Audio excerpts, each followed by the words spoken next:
Tak tahu punya pasal lah, kami tanya dia. Tok Imam macam mana? Tok Imam kata, don't worry, jangan putus asa. Esok kita panggil dia lagi. Tok Imam kata, tu dia, Tok Imam betul-betul nak kenal dia. Esok kita panggil dia lagi. Tapi esok pun kalau dia tanya apa tahu ke tak tahu, semua pakai jawab tahu. Kita tengok apa akai dia pula. Esok dia mai juga. Tuan-tuan dan puan-puan yang dirahmati Allah Subhanahu Wa Taala, Rajab dah habis. Ni kita dah sembang, hari ni kita sembang pasal Syaban pula. Di bulan Syaban ada satu lagi peristiwa besar, iaitu berlaku kiblat, pertukaran kiblat, dan juga satu hari yang lebih hebat, iaitu nisfu Syaban. Hampa tahu tak? Dia tanya. Kali ni semua pakai jawab. Kami tahu Ustaz. Dia dapat akai dah. Kalau dah tahu, awak dah panggil kita. Diam sudahlah. Aku tak suka orang kampung aku. Dia lari keluar juga apa itu. Orang kampung pening. Semalam tak tahu dia lari. Hari ni tahu dia lari juga. Tok Imam macam mana? Tok Imam kata, don't worry. Esok kita panggil dia lagi. Tok Imam pun jadi James Bond semua apa itu. Esok kita pecah dua. Tok Imam kata. Kalau dia tahu, tanya juga hampa tahu ke tak tahu. Belah ni semua jawab tahu. Belah ni semua jawab tak tahu. Kita tengok apa akai dia pula esok. Dia pun main. Tuan-tuan dan puan-puan yang dirahmati Allah Subhanahu Wa Taala, Rajab sudah, Syaban sudah. Hari ini kita bincang pasal Ramadan. Dia kata, di bulan Ramadan ada satu malam yang lebih baik daripada 1000 bulan, yakni dikenali sebagai malam Lailatul Qadar. Hampa tahu tak? Belah ni semua jawab. Kami tak tahu Ustaz. Belah ni semua jawab. Kami tahu Ustaz. Bagus, alhamdulillah. Siapa kata tahu, tolong ajak yang depa tak tahu. Cek lari keluar, dia lari keluar juga. Itu pun Allah Akbar, tuan-tuan. Ni orang yang ada akal, tuan-tuan, masya-Allah. Orang yang berlakon, masya-Allah. Jangan berlakon di depan Allah Subhanahu Wa Taala. Kita berlakon depan manusia, kita orang tak tahu. Manusia sesama manusia tak tahu lakonan dia. Namun Allah tahu sama ada kita ikhlas ke tak ikhlas. Sebab Allah nak tengok ikhlas itu saja, tuan-tuan, masya-Allah. Nah, kita jangan berlakon di depan Allah Subhanahu Wa Taala. Gunalah akal kita ni untuk mencari pahala dan keredaan daripada Allah Subhanahu Wa Taala, tuan-tuan. Nah, ada 3 orang sahabat pula, ini cerita lain pula. Tiga mak rempit gatai nak menikah dengan anak tu imam. Tu dia punya berani. Pi juga. Assalamualaikum. Waalaikumsalam. Siapa dia? Kami tu. Mai masuk. Masuk tu imam tengok Allah jam tak oi. Mak rempit mai rumah aku siapa? Apa hajat hampa 3 mai rumah aku? Tu imam tanya. Kami datang nak meminang anak Tok Imam. Telinga dia punya pandai Tok Imam, tapi dia sama. Oh, hampa nak meminang, nak menikah dengan aku nak. Hang nama apa dia? Nama saya Ibrahim Tok Imam. Bagus. Hang baca surah Ibrahim Ustaz. Tu dia. Mak rempik nak baca surah Ibrahim, kan? Bismillah pun tak dapat. Tok Imam kata lebih baik hang keluar, kan? Dia keluar. Yang kedua, hang nama apa? Tok Imam tanya. Nama saya Yusuf Tok Imam. Hang baca surah Yusuf tadi. Dia pun sama juga 2 kali 5. Dalam Tok Imam hambat dia keluar lagu tu juga. Yang ketiga ni Tok Imam tanya, hang nama apa? Nama saya Yasin, tapi ibu dan ayah saya sentiasa panggil saya Qul huwallahu ahad. Allahu akbar. Cerdik dah dia. Cerdik, tuan-tuan. Lalu dapat anak Tok Imam kat dia. Allahu akbar. Nah, masya-Allah. Dengan Tok Imam kita boleh berlakon, tapi depan Allah kita tak boleh berlakon, tuan-tuan. Berlakonlah macam mana pun, rugi yang kita dapat, tuan-tuan, masya-Allah. Nah, bila kita taubat kita kena diselipkan dengan keikhlasan. Allahu akbar. Dan seterusnya tanpa membuang masa, belajar agama. Kalau nak hidayah Allah Subhanahu Wa Taala sentiasa ada dengan kita, sentiasa menyinari hidup kita, sentiasa belajar agama. Alhamdulillah, surah Al-Ihsan ini buat satu benda yang baik, tuan-tuan. Kalau kita tengok surah Al-Isra ayat yang pertama, saya baca maksud dia yang Allah sebut, Maha suci Allah menggerakkan hambanya yakni Muhammad di malam hari daripada Masjidil Haram ke Masjidil Aqsa. Ini peristiwa Al-Isra wal Mi'raj Nabi Allah sebut dalam ayat yang pertama itu. Kalau kita tengok di sini, Allah bagi 2 poin dekat kita, iaitu Masjidil Haram ke Masjidil Aqsa. Kenapa Allah tak pilih, tak ambil Nabi daripada rumah Nabi? daripada gua, daripada tempat Nabi dakwah. Dah, Allah ambil daripada Masjidil Haram, Allah singgahkan Nabi di Masjidil Aqsa. Dua masjid yang Allah sebut. Pasal apa? Ulama tafsir mengatakan Allah bagi isyarat kepada kita bahawa apa saja program yang kita buat, dakwah ke apakah, mulalah dengan masjid dulu. Dan begitu juga surau yang duduk di bawah pelindungan masjid sebagainya. Tanggungjawab kita untuk mengimarahkan masjid ataupun surau, yakni dikenali sebagai rumah Allah Subhanahu wa taala. Bukan takat nak main semayang keluar. Bukan itu mengimarahkan, tuan-tuan. Andai kata batu ni tak betul, kita perbetulkan batu ni sekalipun dah kira mengimarahkan masjid Allah Akbar. Kutip tai-tai cicak pun dah kira mengimarahkan masjid, tuan-tuan. Daripada pi sentuh anjing, mai kutip tai anjing, tai anjing pula. Kutip tai cicak lagi bagus, tuan-tuan. Nah, saya waktu forum dengan Ustaz Amri Nasrul. Mereka tanya dekat saya, nak pergi sentuh, I want to touch a dog, pergi sentuh anjing ni kira macam mana Ustaz? Mereka tanya. Saya garuk kepala saya pula dah, dia tanya aku macam ni kan. Saya kata dekat dia, kalau kita tengok usul fiqh, kita tengok kitab usul fiqh, macam mana macam mana fiqh ditetapkan itu, hukum-hukum fiqh ditetapkan. Dalam usul fiqh ini, haram, bila sebut haram ada dua jenis haram. Satu haram li zati, satu lagi haram li ghairi. Ada dua jenis pengharaman, li zati dengan li ghairi. Haram li zati ini daripada zat dia memang haram. Artinya daging babi itu memang haram. Dari segi zat dia memang haram. Haram li ghairi ini asalnya halal, tapi kita pergi buat dia haram. Contoh, cokodok, orang tercucuk udang, halal, tapi kita pergi sumbat daging babi dalam tu, dia jadi haram. Itu haram li ghairi. Saya kata dekat mereka, ulama fiqh meletakkan dua jenis pengharaman, namun saya letak tiga jenis haram. Saya tambah lagi satu pengharaman. Dia tanya haram apa? Haram jadah. Orang yang pergi sentuh anjing ni semua dikategorikan sebagai haram jadah, kan? Tak ada ajal lain pergi sentuh anjing. Pasal apa? Apa yang hampa nak tunjuk kat kita sebenarnya? Nah, tak ada benda lain nak sentuh. Kambing ada, dia pun ada bulu, dia pun ada ekor kecil juga. Habis sentuh kambing, tak gaduh nak sama, tidak kan? Bawa satu geng pergi bersihkan masjid, pahala ku atas mengimarahkan masjid lagi, kan? Banyak benda yang kita boleh buat. Nah, insya-Allah. Jadi kena belajar agama.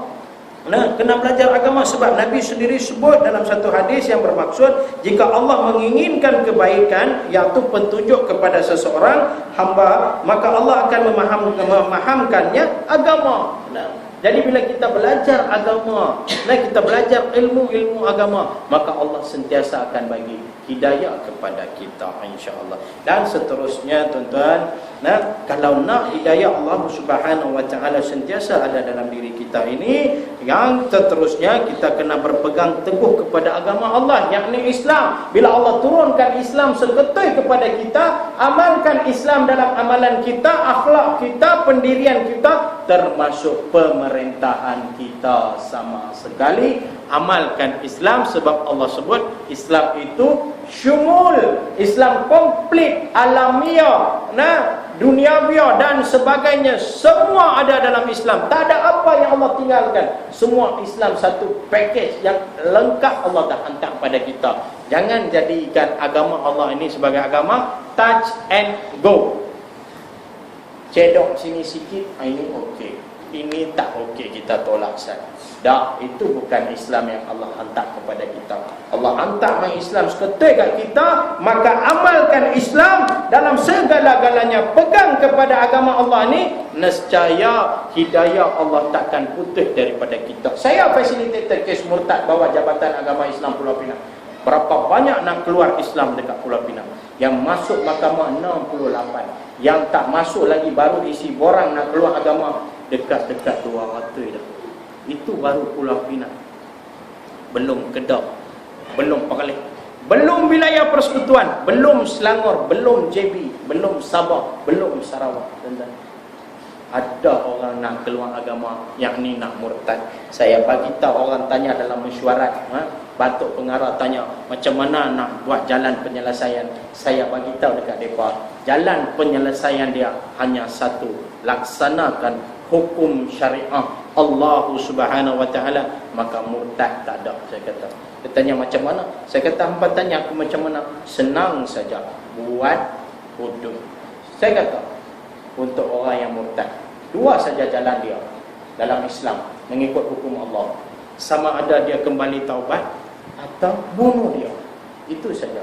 Mau tak kita buat benda tu? Kalau kita buat, mau tak orang murtad, tuan-tuan? Saya rasa takkan ada kes murtad. Selesai dah kes murtad. Nah, bukan saya yang kata, Allah sendiri habaq dalam Quran. Wa man lam yakum bima anzalallahu fa ulaika humul fasiqun. Siapa-siapa yang tak melaksanakan hukum Allah, maka mereka adalah orang-orang yang fasik. Dan Allah tanya balik kepada kita, adakah orang yang beriman sama dengan orang fasik? Afaman kana mu'minan kama kana fasiqan. Adakah orang yang beriman orang yang beriman sama dengan orang yang fasik? La yastawun, Allah sebut.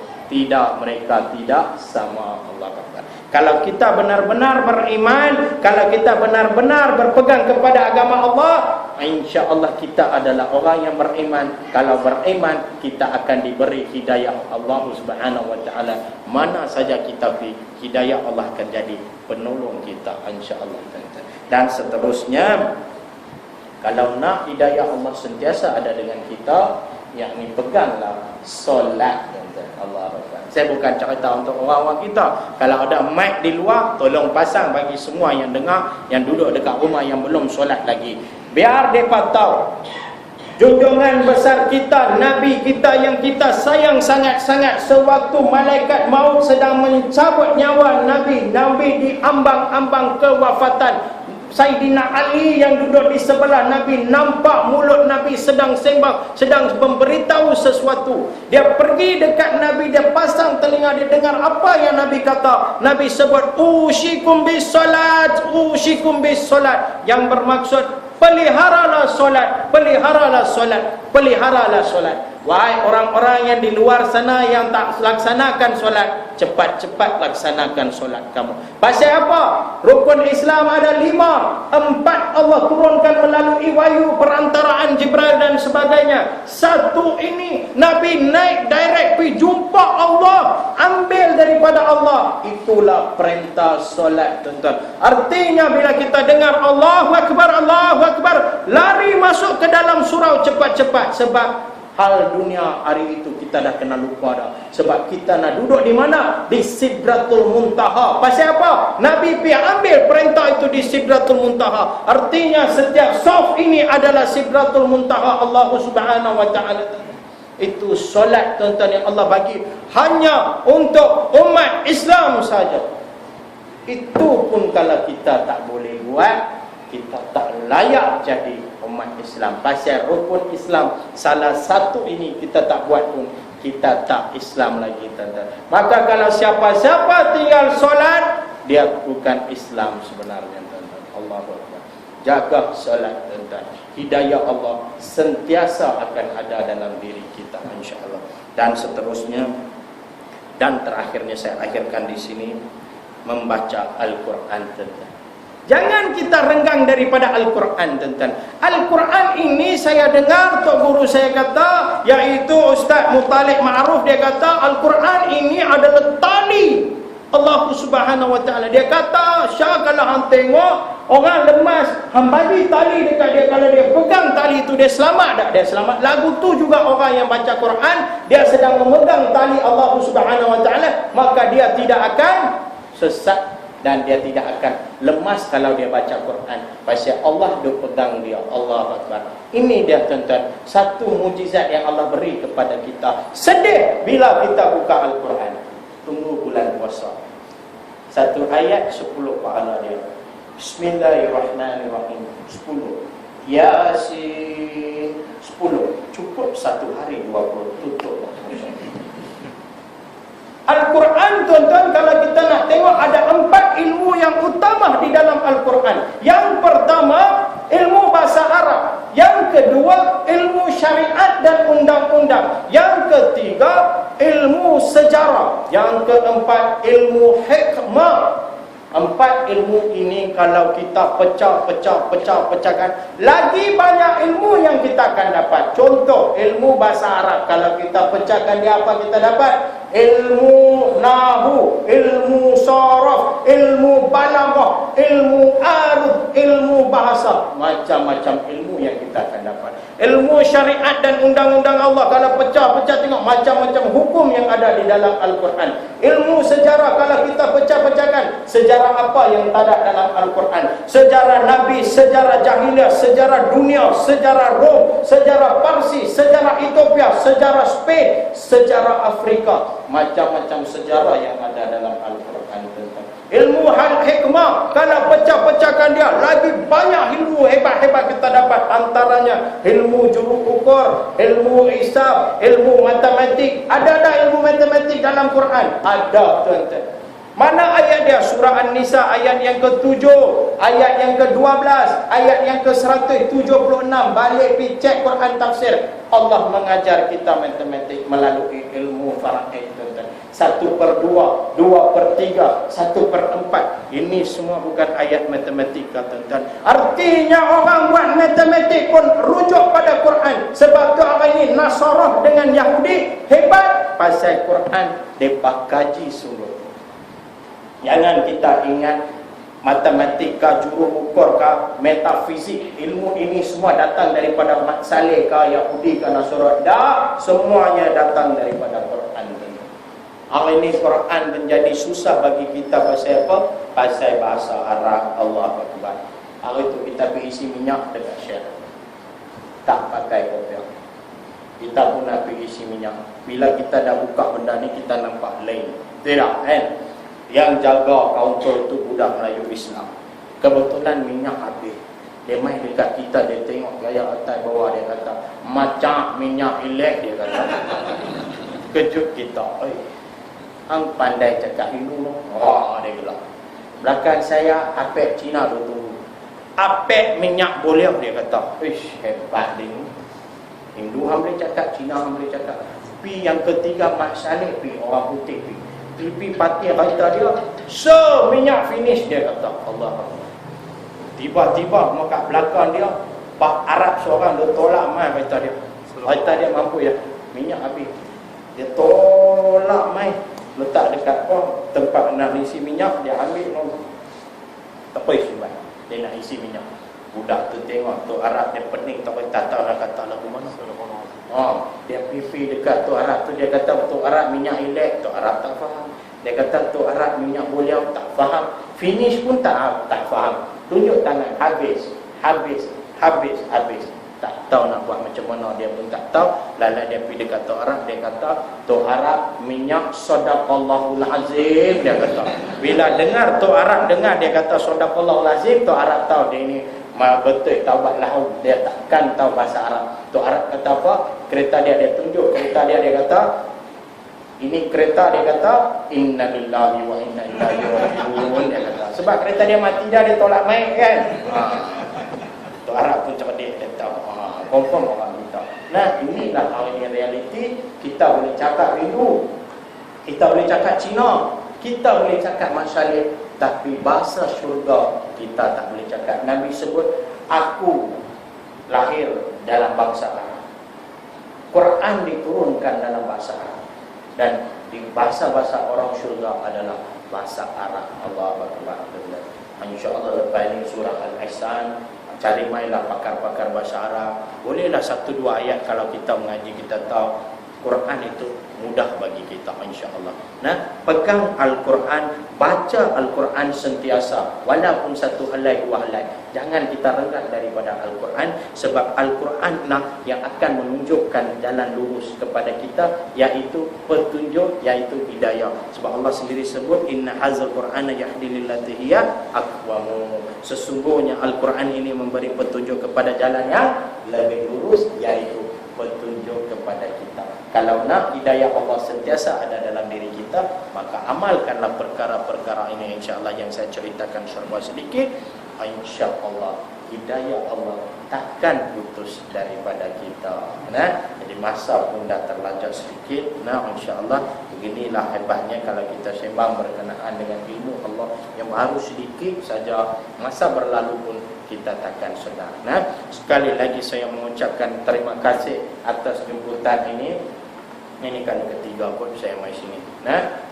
Nah, insya-Allah kalau ada masa yang akan datang, kalau dijemput lagi, kita boleh berbincang lagi topik-topik yang lain insya-Allah. Nah, saya pun alhamdulillah sekarang makin lama makin laku Ustaz. Allahuakbar. Nah, tak habis tak berhenti ceramah. Nah, bila dengar surah Al-Insan, saya terus cancel program-program lain, saya bagi dekat Ustaz kita ni. Saya kata tak apa, saya main insya-Allah. Nah, kalau ikutkan, kalau nak, saya tak bawa handphone besar.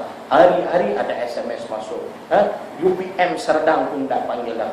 UPM dekat apa, Bandar Bangi ke mana tak tahu, Serdang tu dia pun panggil dah. Hari tu PJB dah insya-Allah. Nah, sekarang pasaran nak masuk belah KL pula. Allah. Macam tu lah insya-Allah. Nah, ini semua adalah rezeki yang Allah bagi, dan juga terima kasih atas peluang untuk saya berdakwah. Ini semua diwujudkan oleh surau-surau kita ni, antaranya surau Ihsan. Sebab itulah saya pun laku hari ini. Masya-Allah. Hari itu pergi Kampung Sedin, Masjid Al-Huda. Saya pergi bagi ceramah, saya tengok sampai keluar ni Allah. Sampai keluar. Habis ceramah tu, esok pagi tu imam dia telefon, dia kata, Ustaz, Tok Imam, pengurusi kami mengucapkan terima kasih kepada Ustaz sebab Ustaz main pecah rekod. Dia kata pecah rekod apa? Dia kata hadirin melebihi dekat 500 orang dah, dia kata, yang nak main dengar. Dia kata, nah, alhamdulillah. Nah, di mana pun orang hari ini cari main, insya-Allah. Nah, ini semua adalah rezeki yang Allah tetapkan ke atas kita pasal kita pegang kepada agama Allah, yakni Islam. Insya-Allah Allah akan jaga kita. Karena kalau kita membela agama Allah, nescaya Allah akan membela kita insya-Allah. Nah, itu sajalah yang dapat saya sampaikan. Andai kata kalau ada sebarang kecacatan, sebarang kekurangan dalam penyampaian saya minta maaf. Nah, sebab saya pun masih hidup tengah belajar lagi insya-Allah. Nah, selama mana kita nyawa masih hidup ada lagi, timbalah ilmu. Percayalah, ilmu Islam yang kita cari-cari ini sampai kita ke mati pun takkan habis. Setiap satu helaian adalah satu ilmu yang baru. Nah, ilmu Allah tak ada kesudahan insya-Allah. Nah, jadi kita jumpa lagi kalau diberi peluang. Wabillahi taufiq wal hidayah. Assalamualaikum warahmatullahi wabarakatuh. A'udzubillahi minasyaitonir rajim. Bismillahirrahmanirrahim. Alhamdulillahirabbil alamin. Hamdan syakirin, hamdan na'imin, hamdan yu'anni'ama wa kafi mazidah. Ya Rabbana lakal hamdu kama yanbaghi li jalali wajhikal karimi wa 'azimi sultanik. Allahumma shalli ala sayyidina Muhammad wa ala ali sayyidina Muhammad. Allahumma jal jam'ana hadza jam'an marhuma wa tafarraqana min ba'dihi tafarraqan ma'suma wa la tajal Allahumma fina wa la ma'ana wa la min yatba'una syaqiyan wa la matrudan wa la mahruman. Rabbana la tuzigh qulubana ba'da idh hadaytana wa hab lana min ladunka rahmatan innaka antal wahhab. Rabbana zalamna anfusana wa illam taghfir lana wa tarhamna lanakunanna minal khasirin. Rabbana atina fid dunya hasanatan wa fil akhirati hasanatan wa qina azabannar wa qina azabannar wa qina azabannar. Sallallahu alaihi wa sallam Muhammad wa ala alihi wa sahbihi wa sallam. Walhamdulillahirabbil alamin.